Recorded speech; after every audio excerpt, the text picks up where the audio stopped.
హల్లెలూయా. మన ప్రభువైన యేసుక్రీస్తు నామములో మీకు శుభములు. Good morning. తెల్లవారిందండి. యేసయ్య మాటలు విందాం రండి. దేవునితో సంభాషించుకోవటం, దేవుని స్వరమును వినటం మనకెంతో మేలు. ప్రార్థన. పరిశుద్ధుల నీకు వందనములయ్యా. వేకువనే నీ గడప యొద్ద కనిపెట్టుకున్నటకు, నీ కృప కొరకు వేడుకొనుటకు, మా అనుదిన ఆహారము మాకు కలుగునట్లుగా, మా ఆధ్యాత్మిక శారీరక ప్రతి అవసరత తీరునట్లుగా నీ సన్నిధిలో వేచి ఉండటకు ఇచ్చిన ఈ సమయం కొరకు వందనాలు. ఆశీర్వదించుము. క్రీస్తు నామములో అడుగుచున్నాము తండ్రి. ఆమేన్. దేవుని స్తోత్రం. తెల్లారిందా అనగానే ఏం వండాలి, ఏం బ్రేక్ఫాస్ట్ చేయాలి. లేదమ్మా కొంతమంది సిస్టర్స్ పాపం పొద్దున్న లేచిన వెంటనే పిల్లలకి ఫుడ్ తయారు చేయాలి, ఇంటి యజమానికి క్యారేజ్ తయారు చేయాలి, వంటగదిలో దూరతారు కదండి. మరి వేకువనే లేచి ఒక గంట ముందే లేచి ప్రార్థించుకొని ఆ తర్వాత పనులు ప్రారంభించండి. మీరు చేసేదంతా సఫలమవుతుంది. మరి ఉదయమే అడవిడిగా ఉంటారు మరి చాలామంది ఆఫీసులకు వెళ్ళడానికి, మరి స్నానసంధ్యలు చేయడానికి. బట్ ఎన్ని పనులున్నా మొదట సమయం యేసయ్యకి ఇస్తే మనం ఎంతగానో దీవించబడతామండి. ఆయనతో చేసే ప్రతి పని సఫలమవుతుంది. అంతేకాదు, దేవుడు దేవుడు దేవుడు అంటే నాకు ఎలా వస్తుంది? దేవుడు అని కూర్చుంటే అవుద్దా అని రోజు కొంతమంది ఇప్పుడు కూడా మాట్లాడుతున్నారండి. చాలా విచిత్రం. ఎందుకు కుదరదు? దేవునికి నీ పని అప్పగిస్తే, నీ పనుల భారం ఆయనకు అప్పగిస్తే అవి సఫలమవుతాయి. నువ్వు చేయలేనిది కూడా ఆయన చేసి పెట్టగలడు. నీకంటే గొప్పవాడు, నీకంటే సమర్థుడు. నాకు అసాధ్యమైంది ఏదీ లేదని చెప్పిన దేవుడు. నువ్వు ఎంతసేపు నీ పనులు నువ్వే చేసుకుందాం, నీ సంపాదన నువ్వే సంపాదించుకుందామని రాత్రి మగళ్ళు ప్రయాసపడుతున్నావు. కానీ నిన్ను ప్రేమించి నీ ప్రతి అవసరత తీర్చే ప్రభువు నీకు ఉన్నాడన్నది గుర్తించటం లేదు, విశ్వసించటం లేదు. ప్రతి దానికి భయపడిపోతున్నావే కానీ నిన్ను సృష్టించిన సృష్టికర్త ఎదుట నిలవబడటానికి, ఆయన మాట విని ఒడుగుతూ ఆయన చిత్తంలో సాగడానికి, ఆయనందు ఆనందించడానికి నువ్వు ఆశించటం లేదు. క్రీస్తు దగ్గర కాకుండా ఇంకెక్కడో ఏదో దొరుకుతుంది అనుకుంటున్నాను. చూడండి, అదే మన అజ్ఞానం. ఒకసారి రోమీయులకు రాసిన పత్రిక 8వ అధ్యాయం 31వ వచనం చదువుతున్నాను వినండి. ఇట్లుండగా ఏమందుము దేవుడు మన పక్షమునుండగా మనకు విరోధి ఎవడు? నువ్వు దేవుని పక్షంలో ఉంటే, దేవుడు నీ పక్షంలో ఉంటే నీకిక విరోధులే లేరు, నీకిక కాంపిటేటర్సే లేరు. నువ్వు ఎవరితోనూ పోరాడవలసిన అవసరం లేదు, నువ్వు ఎవరితోనూ పోల్చుకోవలసిన అవసరం లేదు. దేవుడు నీ పక్షంలో ఉన్నాడు. నీకు కావలసినవన్నీ ఆయన ఎప్పటికప్పుడు ఇస్తాడు. తన సొంత కుమారుని అనుగ్రహించుటకు వెనుతీయక మనందరి కొరకు ఆయన అప్పగించిన వాడు, మన అందరి కొరకు అప్పగించిన వాడు ఆయనతో పాటు సమస్తమును మనకు ఎందుకు అనుగ్రహించడు? దేవుడు మన పక్షంలో ఉన్నాడు. దేవుడు తన సొంత కుమారుణ్ణి మనకు అనుగ్రహించి ఉన్నాడు. సొంత కుమారుణ్ణి, అద్వితీయ కుమారుణ్ణి, ఏకైక కుమారుణ్ణి మనకు అనుగ్రహించుటకు వెనకాడని ప్రభు ఆయనతో పాటు సమస్తమును నీ ఇష్టం ఏమైనా పెట్టుకోండి, అందులో మనకెందుకు అనుగ్రహిస్తాడు. నమ్మటనే వల్లైతే నమ్మువారికి సమస్తం సాధ్యం. క్రీస్తును మనకిచ్చాడు. క్రీస్తులో బుద్ధి, విజ్ఞాన, సర్వ సంపదలు గుప్తమై ఉన్నాయి. క్రీస్తును కలిగిన వారు ధన్యులు. క్రీస్తును కలిగిన వారు సమృద్ధిలో ఉంటారు. క్రీస్తు సమస్తము మనకు చేయగలిగిన వాడు ఉన్నాడు. ఏం తిందుమా, ఏం తాగుదుమా, ఏం ధరించుకుందామా అని ఆహారం గురించాను, వస్త్రముల గురించాను చింతించకండి. ఆహారము కంటే, ప్రాణమును, వస్త్రముల కంటే శరీరమును ముఖ్యమైనవి కదా. శరీరాన్ని ఇచ్చిన వాడు దాన్ని పోషించడా? ఆత్మనిచ్చిన వాడు దాన్ని కాపాడడా? ఆనాడు ఇశ్రాయేలీయులను ఐగుప్తులో నుండి బయటికి రప్పించినప్పుడు 400 సంవత్సరాలు బానిసత్వంలో మగ్గి అద్భుత ఆశ్చర్యకార్యాల ద్వారా వారు విడిపించబడి ఎర్ర సముద్రము 2 పాయలుగా చేసి వారిని కానానులోనికి, పరమ కానానులోనికి, వాగ్దాన భూమిలోనికి ప్రవేశింపబెట్టినప్పుడు ఆ 40 సంవత్సరాల వాళ్ళ ప్రయాణంలో ఎవరు పెట్టాడు వారికి అన్నం? ఎవరు ఇచ్చారు వారికి? అంతమంది జనసమూహానికి నీళ్లు 6 లక్షల కాల్వల మట.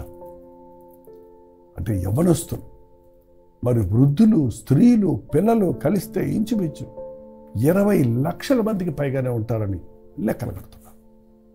20 లక్షల మందిని 40 సంవత్సరాలు పోషించాలంటే మన వల్ల వద్దండి? ఒక ప్రభుత్వం మూలన అవుతుందా? ఒక 2 బిడ్డలను మనం పెంచి పెద్ద చేయడానికే సొప్పాలు పడిపోతున్నాం. దేవుడు వారికి ఏ లోటు లేకుండా అరణ్యంలో, సీనా అరణ్యం అంటే వేడితో నిండిపోయిన స్థలం. అరణ్యం అంటే భయంకరమైనటువంటి చీకటి, సాయంకాలం అయ్యేటప్పటికి, రాత్రి అయ్యేటప్పటికి గాఢాంధకారంతో ఉంటుంది. కళ్ళు పొడుచుకున్నా కనపడనటువంటి పరిస్థితి. క్రూర మృగాలతో నిండిపోయిన, విషపూరితమైన జంతువులతో, పురుగులతో నిండిపోయిన ప్రాంతంలో ఎవరికీ అపాయం లేకుండా వారి సరుగును బట్టి సంహారకుడి చేత మునిగిన వాళ్ళు కొంతమంది ఉన్నారు. కానీ దేవుడు వారికి పస్తు పెట్టకుండా వారిని నడిపించారు. ఒకసారి చూడండి, నెహెమ్యా గ్రంథం 9వ అధ్యాయం 19వ వచనం చదువుతున్నాను చూడండి. వారు ఎడారిలో ఉండగా నీవు బహు విస్తారమైన కృపగలిగిన వాడివై వారిని విసర్జించలేదు. మార్గం నుండి వారిని తోడుకొని పోవుటకు పగలు మేఘస్తంభమును, దానిలో వారికి వెలుగిచుటకు రాత్రి అగ్నిస్తంభమును వారిపై నుండి వెళ్ళిపోక నిలిచెను. పగలంతా మేఘస్తంభం అట. మేఘం కిందకు మీరు ఎప్పుడైనా వెళ్ళారో లేదో కానీ, ఊటీ, కున్నూరు ప్రాంతాల్లో నేను సేవ చేస్తున్నప్పుడు ఆ కొండల మీద నడుస్తున్నప్పుడు మేఘాలు చేత్తో పట్టుకోవచ్చు అనమాట. అవి ఇలా వీస్తూ అలా పోతున్నాయి అంటే ఒక చల్లగా కూల్గా ఏసీలు కూడా పనిచేయవు అన్నమాట. వాళ్ళు ఎండలో వాళ్ళ పసిబిడ్డలు వడదెబ్బ తగలకుండా ఉండాలి, ఆ వృద్ధులు చనిపోకుండా ఉండాలి. అరణ్యంలో మేఘస్తంభమే పెట్టేశాడు అక్కడ దేవుడు. అలాగే రాత్రి అయితే లైట్లు వేసుకోవాలి మనం. ఆ రాత్రిలో వారికి అగ్నిస్తంభాన్ని పెట్టాడు. ఒక పెద్ద దివిటీతో వెలుగు వచ్చేది ఆ రోజుల్లో. నాకు అవే గుర్తొస్తున్నాయి. నీలగిరి కొండల్లో మేము కొండలెక్కి సేవకు వెళ్ళినప్పుడు ఒక గ్యాస్ లైట్ పట్టుకెళ్ళేవాళ్ళం. ఒక్కొక్కసారి ఆ గ్యాస్ లైటు రిపేర్ అయితే, ఆ మ్యాంటిల్ పడిపోతే, అలక్కపోతే అక్కడున్న పప్పాయి కాడలు తీసుకొని దాంట్లో కిరసనాలు, ఇందులో ఉన్న కిరసనాలు పోసి చిన్న గొడ్డ ముక్కలు పెట్టి దాన్ని వెలిగించి కాగడాలలాగా ఆ వెలుగులో కాలి బాటలో కాలు అడుగు తర్వాత అడుగు వేసుకుంటూ వెళుతుండేవారు. అంత కష్టం లేకుండా పెద్ద అగ్ని స్తంభం ఆ వాళ్ళున్న పాలెమంతా వెలుగుతో నిండినట్లుగా చేశాడు. అంతేకాదు, వారు 40 సంవత్సరాలు దేవుడు వారికి ఏమి ఇస్తానన్నాడో అది ఇవ్వలేదు. మన్నాను ఇయ్యక మానలేదు. కంటిన్యూస్గా ప్రతిరోజు తెల్లవారుజామున ఆకాశము నుండి మన్నా కురుస్తూనే ఉంది. అది రుచికరమైనది. అది మన్నా, ఇదేమి అని పేరు పెట్టారు ఇశ్రాయేలీయులు. ఆ తర్వాత వాళ్ళు మళ్ళీ శనిగారు గుడిగారు కానీ పైనుండి వచ్చిన ఆహారాన్ని వాళ్ళు భుజిస్తూ 40 రోజులు 40 సంవత్సరాలు వారికి ఇస్తానన్న ఆహారాన్ని వాళ్ళు అవిధేయులైనా, లోబడ్డా, లోబడకపోయినా, తిరగబడ్డా ఆయన కృపను దూరం చేయలేదు. వారి దాహం అంటే బండ నుండి నీళ్లు రప్పించి వారి దాహం తీర్చాడు. వాళ్ళు అంత దూరం అన్ని సంవత్సరాలు నడిచిన నిజముగా అరణ్యములో ఏమీ తక్కువ కాకుండా 40 సంవత్సరముల వారిని పోషించాను. వారి వస్త్రములు పాతగిల్లిపోలేదు, వారి కాళ్ళు వాయలేదు, వారి చెప్పులు తెగిపోలేదు. 40 సంవత్సరాలు వారిని కాపాడాడు. మీరు కొంతమందికి 50 సంవత్సరాలు, 60 సంవత్సరాలు, 70 సంవత్సరాలు దాటేమో కాపాడుతూనే ఉన్నాడు. ఏది తక్కువ కాకుండా తినడానికి ఆహారం, వేసుకోవడానికి వస్త్రాలు, నివసించటానికి ఒక విడితి, ఒక స్థలం, బిడ్డలను పోషించుకోవడానికి కృప, ఎన్ని ఉపకారాలు చేస్తున్నాడండి ప్రభు మీకు. మరో సంవత్సరంలో ప్రవేశపడి ముందుకు వెళ్తున్న మనం, నువ్వు పుట్టినప్పటి నుంచి ఇప్పటి వరకు దేవుడు నిన్ను పోషిస్తున్నాడు, సంరక్షిస్తున్నాడు, కాపాడుతున్నాడు. ఇంత గొప్ప రక్షణ నీకు ఇచ్చాడని కృతజ్ఞత ఉందా? లేక ఇశ్రాయేలు లాగా తింటూనే దేవుని మేలు అనుభవిస్తూనే ఆయన మేలుని ఎప్పటికప్పుడు మర్చిపోయి మాకు అది లేదు ఇది లేదని ఏడుస్తూ కూర్చునేవారిగా ఉన్నారు. నూతన సంవత్సరంలో లేని దాని కొరకు లేని దాని కొరకు ఏడవకండి, ఉన్న దాన్ని బట్టి సంతోషించండి.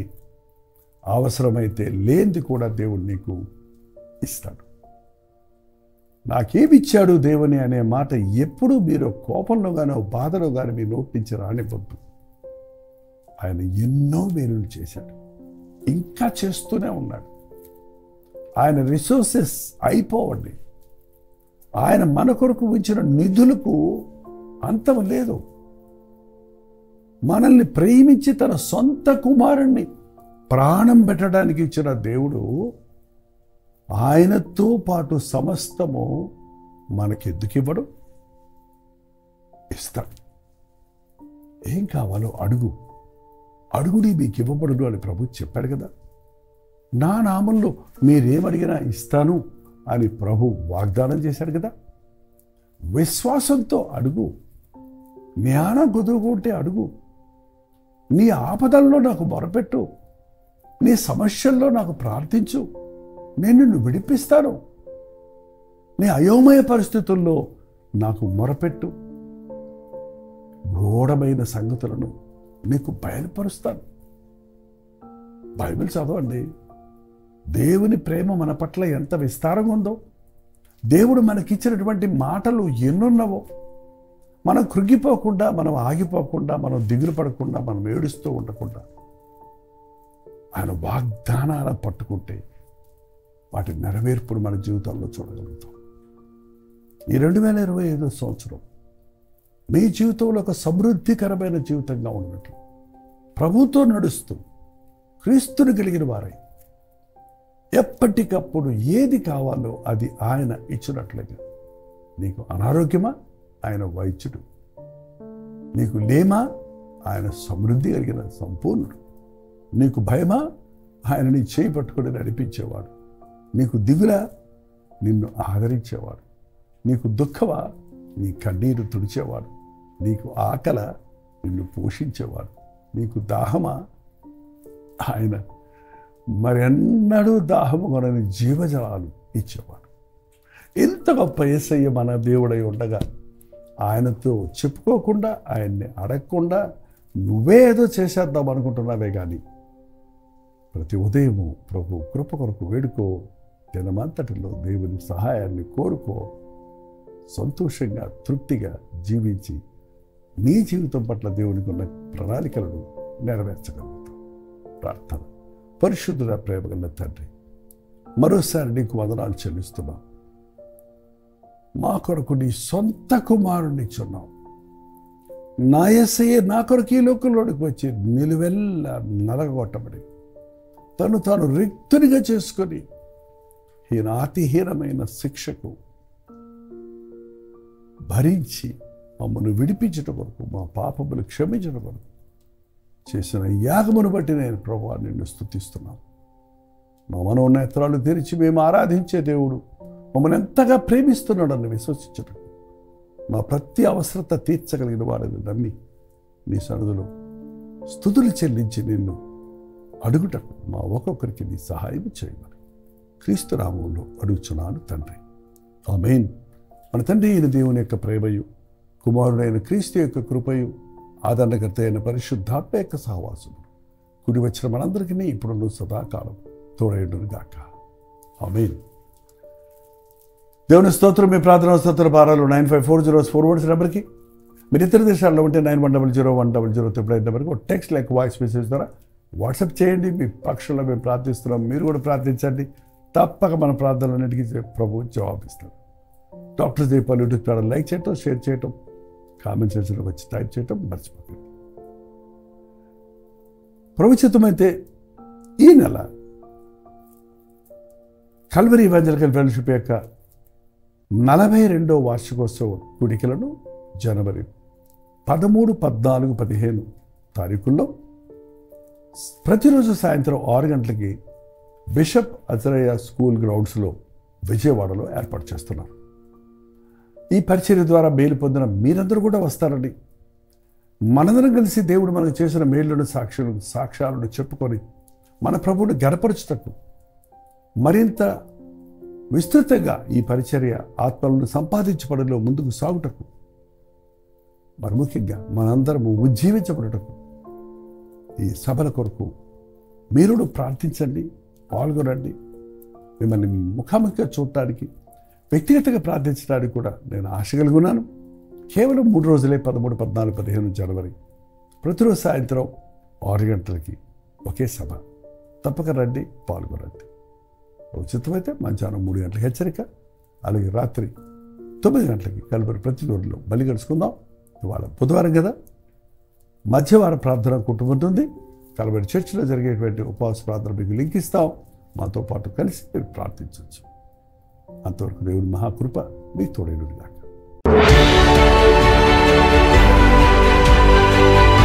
హల్లెలూయా.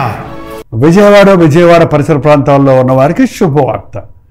ప్రభుత్వమైతే కల్వరీ ఇవాంజలికల్ ఫెలోషిప్ యొక్క 42వ వార్షికోత్సవ కూడికలను ఈసారి విజయవాడలో బిషప్ అజరయ్య స్కూల్ కాంపౌండ్లో